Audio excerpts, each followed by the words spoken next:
आप सभी को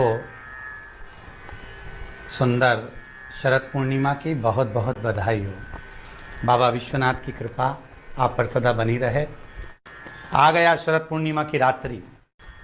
बड़े से बड़ी बीमारियां, बड़े से बड़े रोग, बड़े से बड़े बड़े कष्ट इस शरद पूर्णिमा की रात्रि को छूट जाते हैं। दमे की बीमारी, श्वास की बीमारी, अनिद्रा की बीमारी, रात्रि को जगना, ये सारी बीमारियां शरद पूर्णिमा की रात्रि को अगर व्यक्ति अपने जीवन को सुखमय बनाए, अपने जीवन को आनंदमय बनाए तो सब छूट सकता है।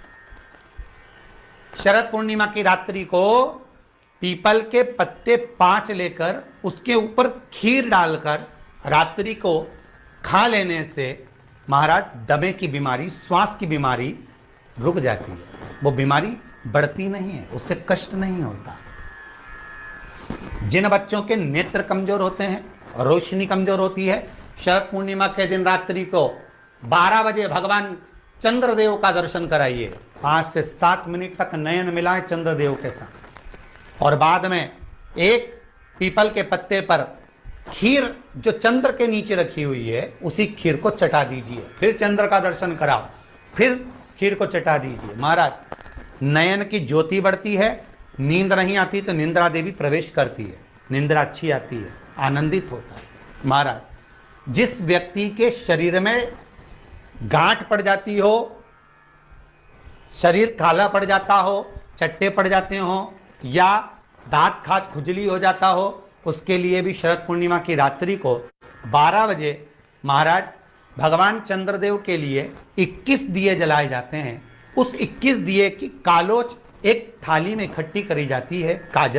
कालोच को इकट्ठी कर कर शरीर में गाय के घी के साथ में जहां जहां जगह पर चट्टे हैं, गांठ है, वहां लगाया जाता है। उसको 5 या 7 दिन लगाइए। उसके बाद में रोज प्रतिदिन लगाने के आधे घंटे बाद स्नान कर लीजिए, आराम लगना प्रारंभ हो जाता है। महाराज आज शरद पूर्णिमा की रात्रि से लेकर कार्तिक पूर्णिमा की रात्रि के बीच में जो दामोदर भगवान का, कृष्ण का, शिव का मंगल आनंद करेगा, अभिषेक करेगा, पूजन करेगा, स्मरण करेगा, उसके सारे दुख दरिद्र दूर हो जाएंगे।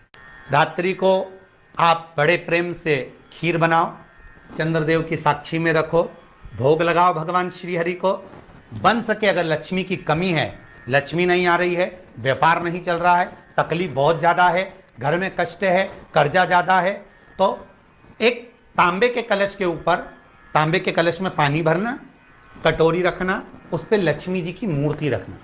लक्ष्मी जी की मूर्ति नहीं हो तो चांदी का सिक्का रखना। उसके सम्मुख में आप 31 दीपक घी के लंबी बाती के जला देना।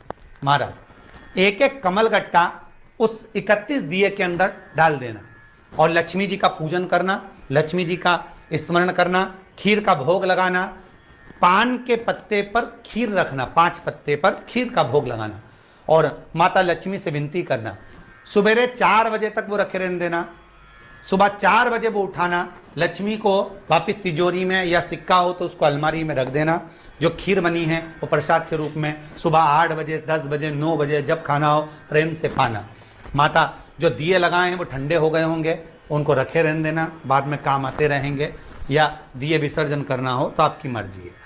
पर वो मट्टी के दिए लगेंगे, आटे के दिए नहीं लगेंगे, मट्टी के दीप लगाना है आपको। 31 घी के दिए लगाना है। लक्ष्मी जी का पूजन करो, कंकु, चावल, हल्दी, मोली से सब तरह से। शरद पूर्णिमा की रात्रि को सुख मिलेगा, आनंद मिलेगा, लक्ष्मी की वृद्धि होगी, कार्य सिद्धि होगी। दूसरा क्रम, अगर कार्तिक पूर्णिमा हो, शरद पूर्णिमा हो, ये दोनों पूर्णिमा पर शरद पूर्णिमा के दिन आप शाम को प्रदोष काल के समय 4:30 बजे से 6 बजे के बीच में 1 लोटा पानी, उसमें 5 बेलपत्र रखकर, एक कमलगट्टा डालकर भगवान चंद्रेश्वर महादेव के नाम से भगवान शंकर को चढ़ा दीजिए। आपकी जो कामना हो वो कामना कर कर चढ़ाएं, विनती करें चंद्रेश्वर महादेव को और निवेदन करें कि हमारा ये कार्य सफल हो।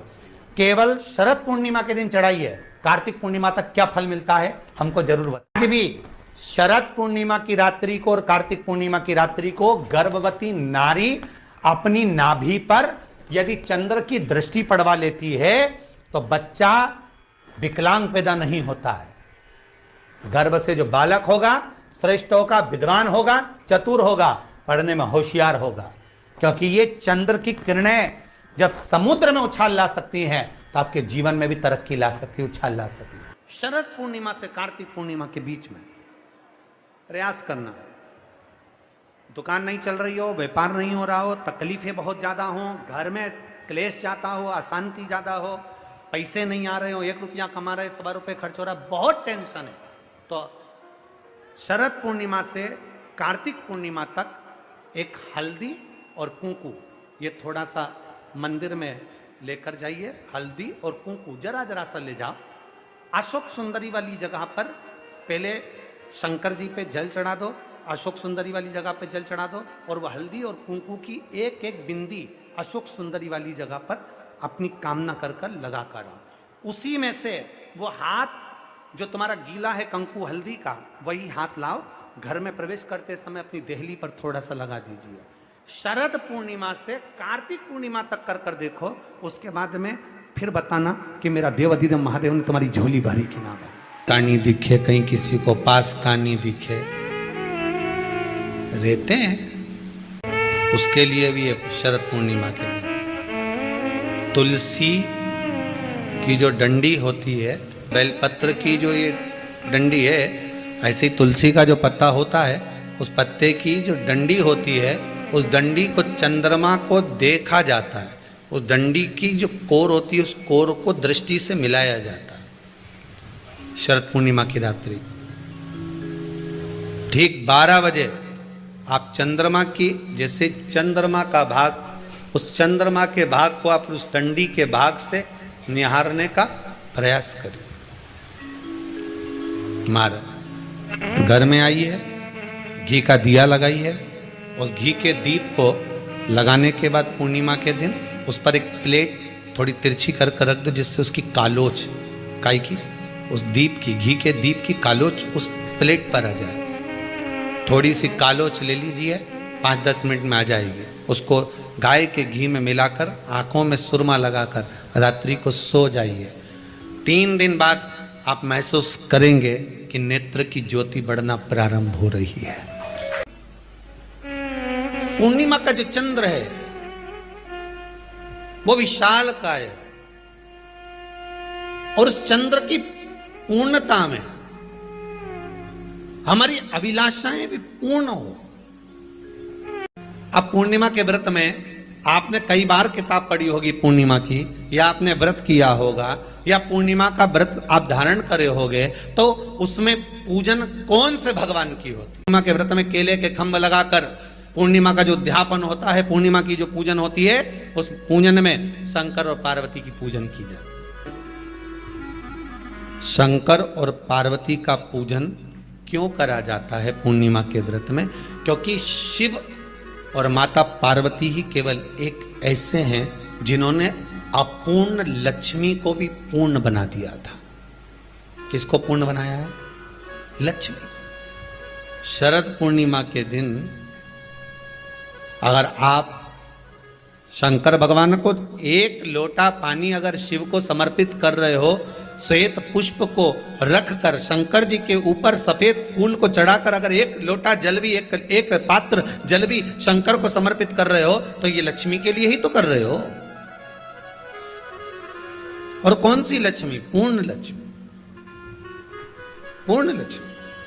आपको पहले भी कथा में कहा, एक बार भगवान विष्णु के सामने लक्ष्मी मैया ने बहुत तेज स्वर में कह दिया था, नारायण, दुनिया के लोग आपका नाम जपते हैं, दुनिया के लोग नारायण नारायण कहते हैं, दुनिया के लोग आपका भजन करते हैं, पर सत्य मायने में कहूं ना तो मेरे बिना दुनिया के लोगों की नहीं चल सकती, मेरे बिना दुनिया नहीं चल सकती, संसार मेरे बिना नहीं चल सकता। भगवान विष्णु ने कहा, ये तो गलत है लक्ष्मी आपका कहना। एक दिन लक्ष्मी को अहंकार आ गया, अहंकार के संबोधन जब माता लक्ष्मी कहने लगी तो भगवान, उसी समय पर भगवान विष्णु को क्रोध आ गया, और भगवान विष्णु ने कह दिया, लक्ष्मी तू इतनी बड़ी बड़ी बात कहती है कि तेरे बिना नहीं रह सकती संसार। मैं तुझे कहता हूं लक्ष्मी, तू अपूर्ण है, तू अपूर्ण है, तू पूर्ण कब हो गई? अब देखें माता पार्वती क्या कर सकती है, इसको पूर्ण बनाने के लिए करेगी क्या? क्या हुआ? माता सरस्वती जी बोली, लक्ष्मी को अपूर्ण कह दिया। अपूर्ण कह दिया?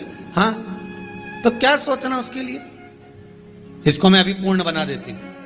माता जगत जननी पार्वती ने गोदी में विराजमान गणेश जी को उठाया और उठाकर लक्ष्मी जी की गोद में दे दिया। ले लक्ष्मी, आज से तू पूर्ण हो गई। लक्ष्मी, आज से तू पूर्ण है।